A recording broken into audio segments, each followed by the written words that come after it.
Mnogim družinam in posameznikom so se letos zmanjšale ali povsem prenehale socialne pravice. Nekateri so v stiski, ker že 3 mesece niso prejeli ne nakazil iz javnih sredstev, ne odločb iz centrov za socialno delo. Na Karitasu so letos razdelili že 360 paketov z oblačili, s hrano pa skoraj 300. Prisiljeni so nekako, da pridejo po pomoč, toda nimamo tudi mi denarja, tako da jim lahko pomagamo večji del le s prehrambenimi paketi. Lani so od 1220 prosilcev pri plačilu položnic za energente zmogli pomagati 790. V prvem četrtletju letos pa so prejeli že 324 prošenj, rešili so jih 185, predvsem za visoke poračune za kurjavo in elektriko.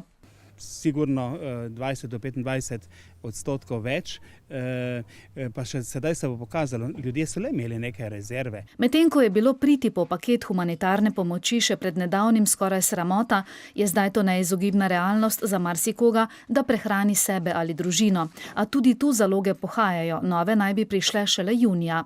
Smo mislili, da bomo že v marcu dobili iz EU hrano, kolikor še je naših zalog.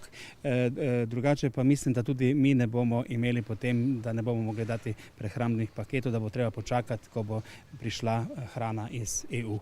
Skupaj so sicer lani razdelili za skoraj 1 700 000 evrov pomoči v materialu in denarju.